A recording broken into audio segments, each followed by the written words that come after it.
Real quick, before we get into the show, I wanted to share a new service called Getita that Ken and I have been using that has made us over $10,000 in Amazon reimbursements. The service requires no monthly subscription, and Getita collects a small percentage of the money they recover for you. It takes less than 5 minutes to set up and works on all Amazon marketplaces.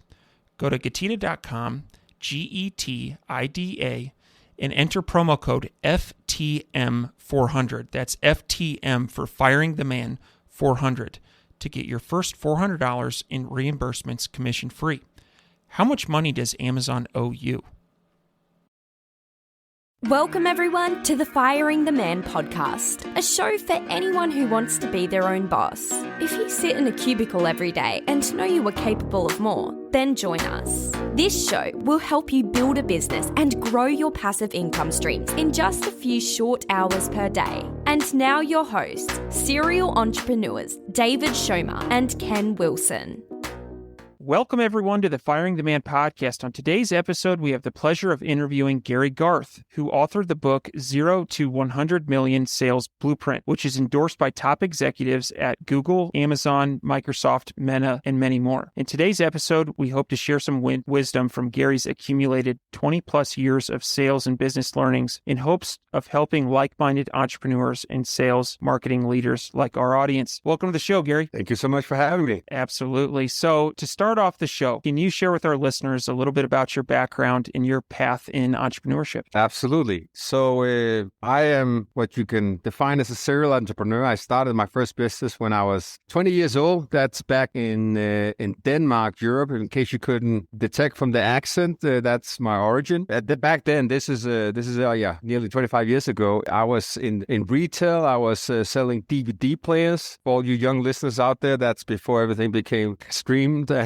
Digital. So got into that, and we were actually one of the first companies in Denmark to launch an e-commerce store where you could buy DVD players and DVD movies, etc.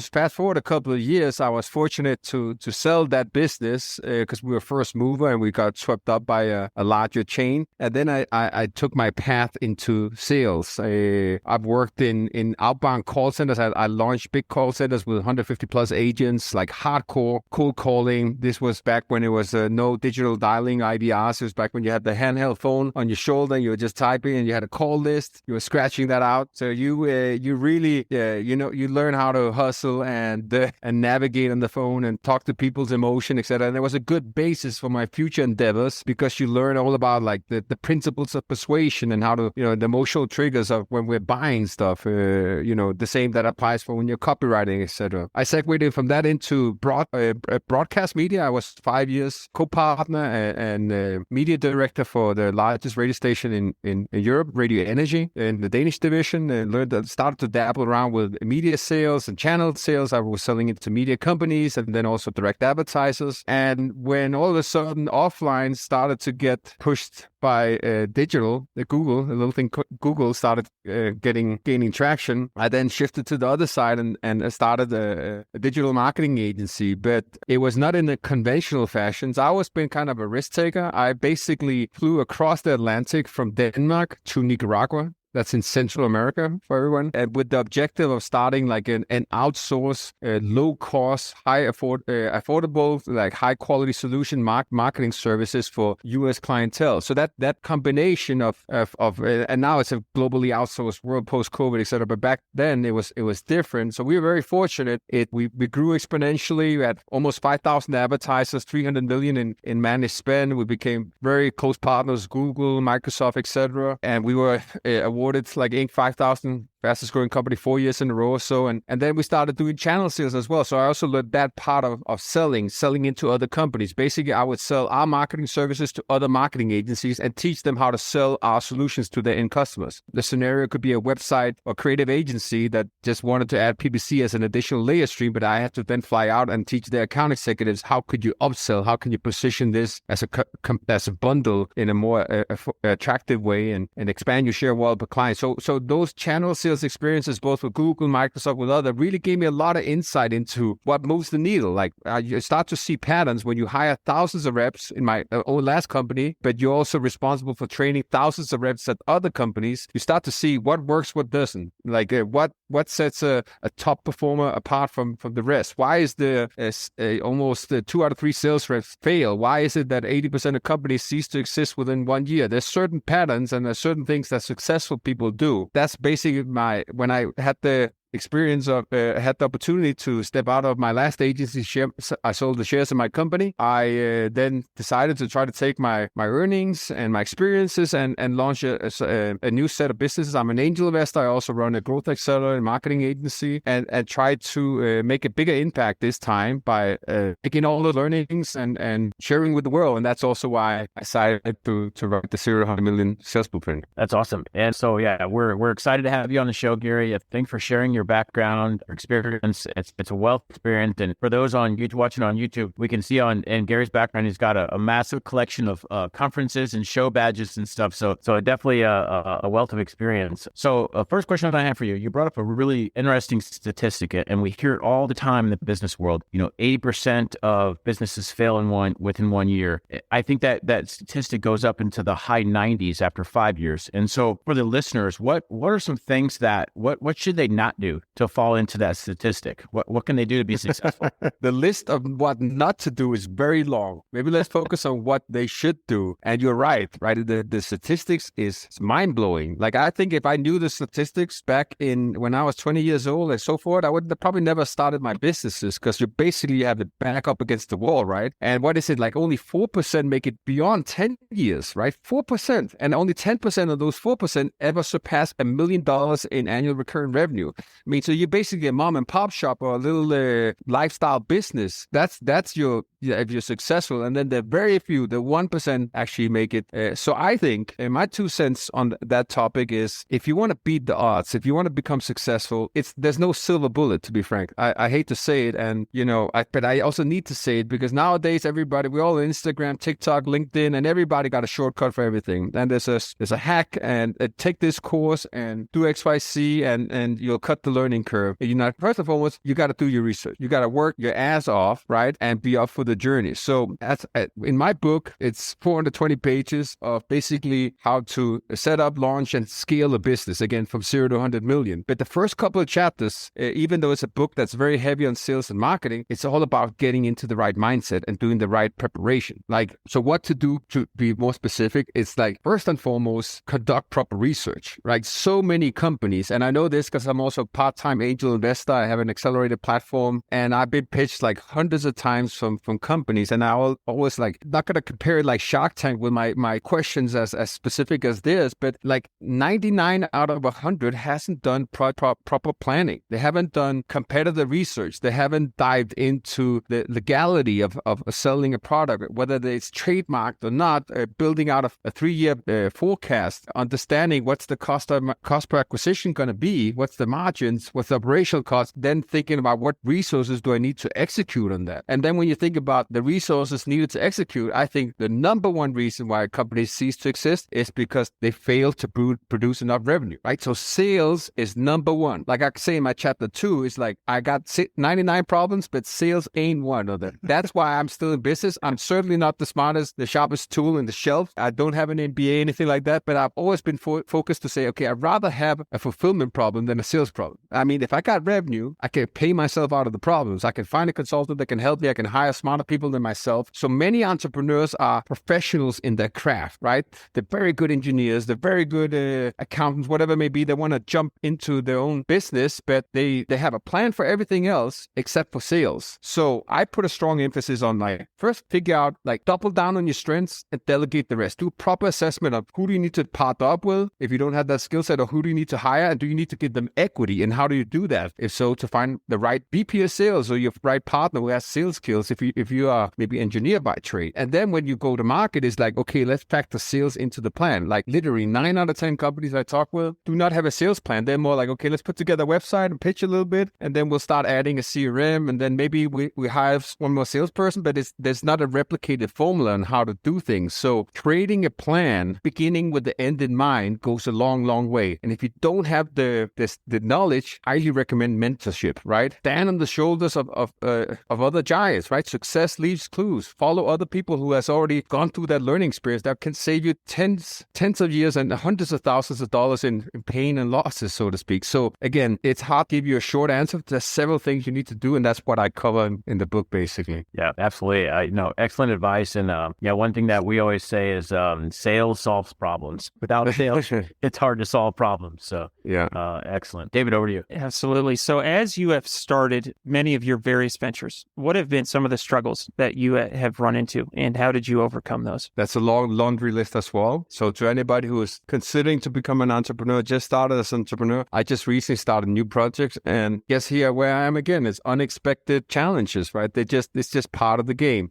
One of the big things that comes to mind, like in most of the ventures prior to this, was being bootstrapped, running out of cash, and then having to put forth that extra effort. A very good example was like my adventure, for instance, in United States and Nicaragua with that setup that eventually grew very fast, 8-figure agency. We were dependent on funding from the Danish government because we got funding to set up an operation in this third world country. We were qualified because of the job creation impact, the social impact, the innovation impact in the country. But because of political unrest in the country and an election process that wasn't like by the textbook, all of a sudden the embassy shut down, the funding was not there. And for 8 months, to give you an idea, for 8 months, I lived kind of like two lives. I would wake up at 11 p.m. I would then get to the office by midnight, 1 o'clock, and then I would work with Danish clients overseas, 8-hour time difference, sell to them to basically finance the operation in United States from 9 to 5 o'clock. I would go home, get a couple hours sleep, and I got a lot of gray hair and an ulcer, and it was very, very tough, but I did that for a long period of time just to not go out of business. So I faced my challenges that, again, if you're just ready to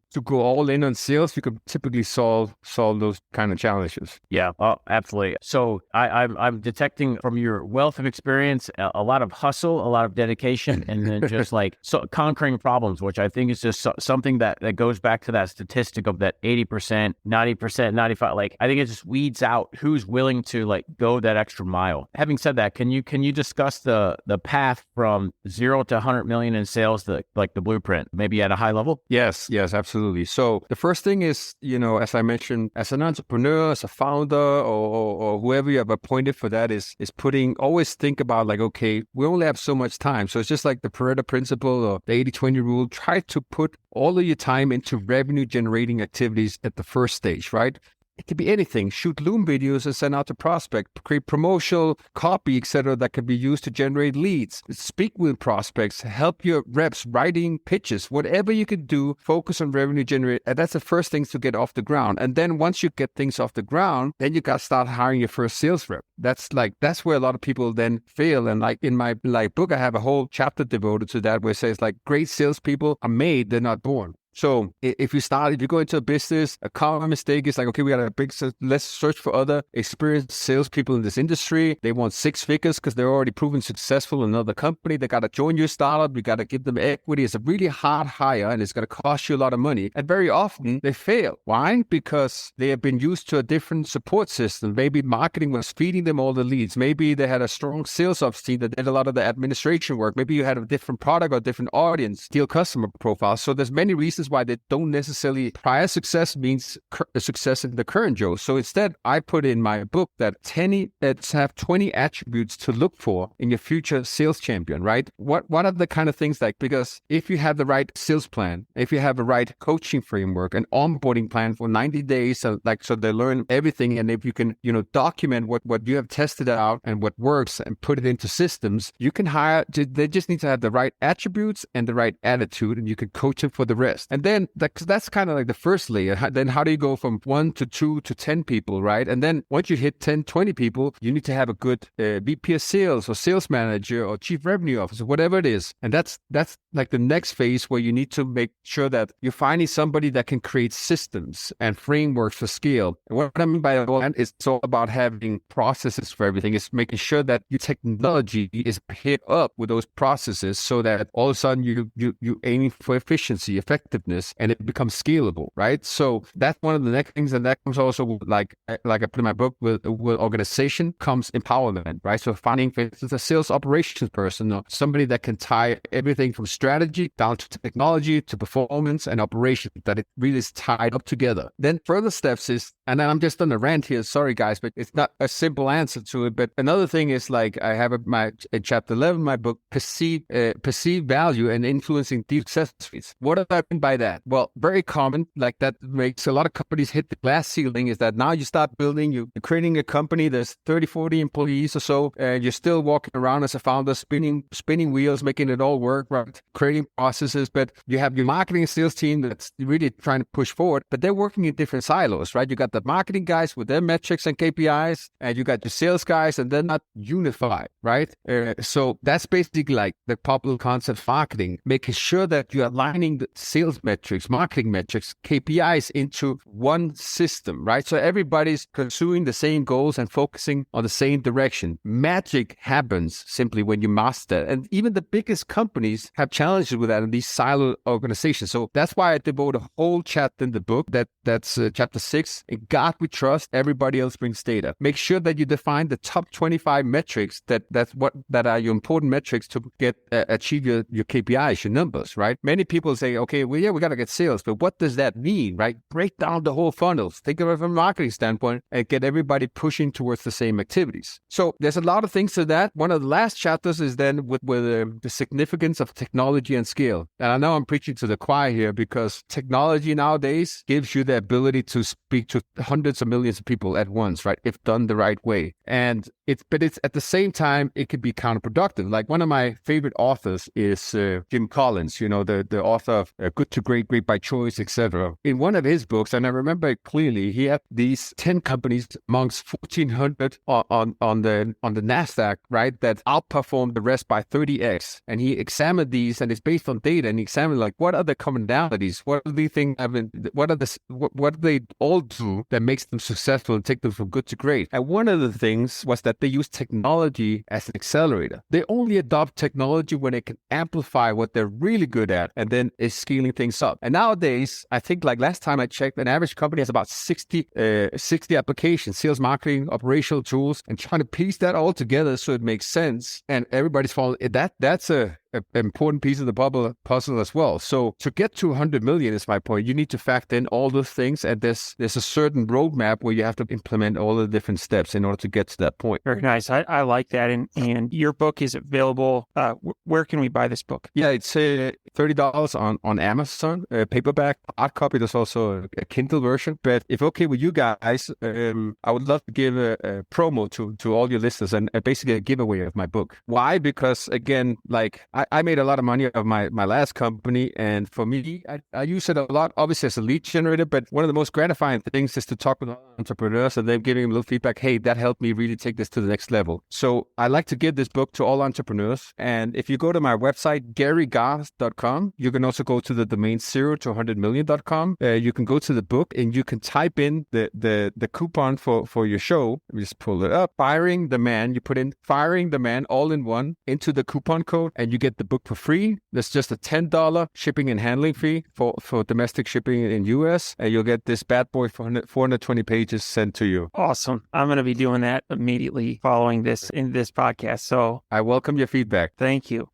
So I read an excerpt from the book, and you talk about the DNA and mindset needed to become a 1%er. Can you go into that a little bit further? Obviously depends on 1% of which role you are and so forth. But if the sales is also having those attributes, etc., but it's about amplifying your why. That's one of the reasons I also created this Goals, Grit, and Greatness Planner. I use it in all my companies. I give it to many of my prospects. I'm a big fan of coaching. I have coached all my life. I've been with Tony Robbins' Platinum program, spent $100,000 a year on flying to events and being with them and tried all coaching methodology. For me, everyone needs a coach, right? But a planner like this can act as your coach because it can help you write things down. Like it's proven, so writing down your goals, you have like a 40% advantage over the rest of the population in achieving your goals just by doing that. So this planner is all about, it starts with the self-assessment. Who am I, right? Understanding my triggers, what drives me, which emotion, and working on those things, installing the right habits, right? All the most successful people, there's a lot of successful people, for instance, that don't get up early in the morning, but funny enough, everybody who gets up early in the morning are usually successful, right? So there's certain habits you can install, and this is all about habit building as well, right? So creating a morning ritual, creating an evening ritual, following up that you execute on it, creating annual goals, learning how to tie up those annual goals with your long-term vision, taking those annual goals, breaking them down into quarterly goals, because we all fall victim of being overly ambitious, wanting to do everything at once, right? And then you fail to execute on half of the things. So how do you select those 1-2 priority goals that can make the biggest impact towards your life vision and then execute on them? And then distilling it into weekly priorities, a weekly plan, a daily goal for that matter, and then continuously be reflecting on that journey. And that's why I created the Goals, Grit, and Greatness Planner. And I think that is the mindset that you need to embody, right? There's no silver bullet. You gotta have a strong why, because the journey is gonna be freaking hard. So when you meet adversity, you gotta have a strong purpose to move through all that bullshit, right? Otherwise, you're not gonna be disciplined and persistent enough to be successful. So that's one thing. And then secondly, you gotta surround yourself with the right people, have the right habits, and then be able to execute it. And there's not one thing you can do. You gotta have all those things to become that 1%er. In my humble opinion, it's not that I'm necessarily the most successful, but I don't have a college degree. I don't have a long education. I jumped out of high school to start my own businesses. So I was like, I needed to I read every single sales and business and personal development book I could get my hands on. And you start to see patterns in people. You read biographies in terms of what works and what doesn't. And that's basically what I've tried to put into, combine with my learnings both into the book and the planner. Yeah, no, that's killer. Wanted to say thank you for, extending that free book to the Firing Man audience. If you're listening to this, you should be hungry for information if you're an entrepreneur. And so here's a free book offer. Go to GaryGarth.com, search for the book, the 0 to 100 million sales blueprint. Click on it, use coupon code Firing the Man, pay for the shipping. You get a wealth of information. You get to absorb everything that Gary has learned over a decade or 2 decades of experience. You get to absorb all that and level up. And so I would encourage all the listeners to go do that. So Gary, before we get into the fire round, I wanted to see if there's anything else we skipped over, anything else you want to share with the audience that you think is crucial for entrepreneurs and for scaling and leveling up. I would say, I know like if you open up LinkedIn or social media or any media outlet or whatever, it's a very pessimistic view on things right now, right? And Silicon Valley Bank just closed, etc. Fear not, right? Move forward, right? Now is the actual opportunity. If you're good at something and you can go all in it, this might be the opportunity of life. Don't hold back. Double down on your marketing and sales right now. Now is the opportunity where everybody else is being cautious. That would be my one takeaway for everybody listening in the show. We need some entrepreneurs out there that are successful. Yeah, like that step on the gas. Be a risk taker sometimes, right? Are you ready for the fire round, Gary? Let's do it. All right. What is your favorite book?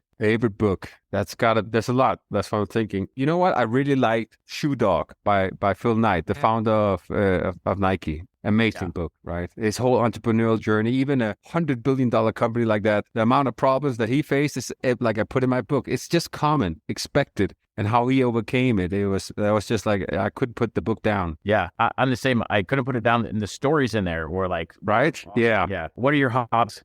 Very diverse. I love to play basketball. I go a lot to the gym. I like to travel, go out a lot. I like to DJ too. Like tomorrow I'm DJing at a club. I just like to do a lot of different stuff and dwell into it. And I do a lot of activities that I try to take my mind off work. Because if I'm not doing something, my head is spinning. So I gotta be exhausted at night when I go to bed. Okay, that's awesome. Always busy. What is one thing that you do not miss about working for the man? Not one thing. I can't narrow it down to one thing. It's the bureaucracy, right? Especially if you just have half a brain and you work in a company. If it's not where they're embracing, suggested solutions that can make impact, but it's just like, do it this way because that's how we always done it. That's kind of like the theme that comes to mind when I worked a lot of companies. Hey, great idea. Let's do this. Let me work on this pilot.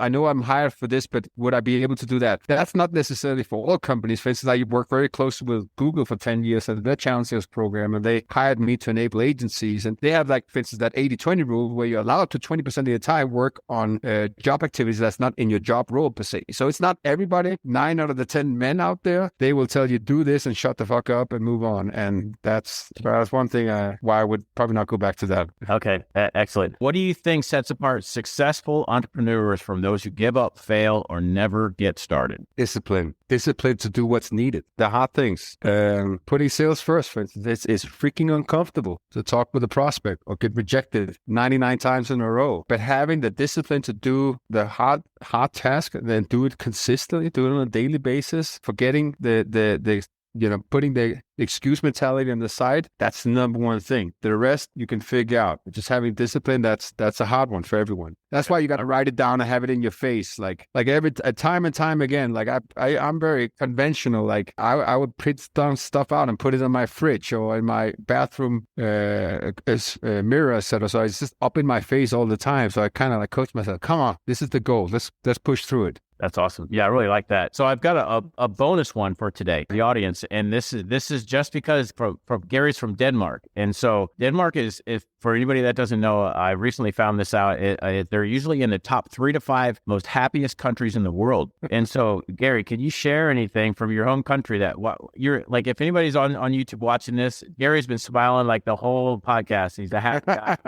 Can you share anything like what have you picked up from your own country that makes people so happy there? That's $1 million question. I always ask myself, why the heck are we not that top? Obviously, it's because, there's not a lot of power. Just to put some context into the great educational system and free healthcare, etc. But at the same time, we had this expression called hygge, it says, which means I can't even translate it into English. That's the word. But the whole point is that it's freaking cold. It's dark. We have a couple of months with a little bit of sunshine, and it's like maybe 60, 70 degrees, and everybody's on shorts and t-shirts because, wow, the sun is out. So I think we just learn to appreciate things, and look at the bright side of things, because it's cold and dark all the time otherwise. So yeah, that would be my answer. Probably different answers from different Danish people you would interview, but that's mine. I like it. That's awesome. Very cool. David, over to you to close out the show. Absolutely. Gary, if people are interested in learning more about you, what would be the best way? Yeah, absolutely. Go to my website, GaryGarth.com. My Instagram, I am Gary Garth. LinkedIn, YouTube for that matter as well. I also do have a growth accelerator marketing agency. It's called Elevate.io, ELEV8.io. You can find more about our services there. And again, look up the 0 to 100 million blueprint or the Goals, Grit, and Greatness Planner. They're all on my website. Yeah, I'm happy to talk with anybody. Hit me up. If you write me on LinkedIn, I will guarantee I will get back to you. I always like to expand, grow my network, and help out wherever I can. So look forward to hearing from anybody. All right. Thank you so much. And looking forward to staying in touch. Likewise. Ken, David, it was a pleasure.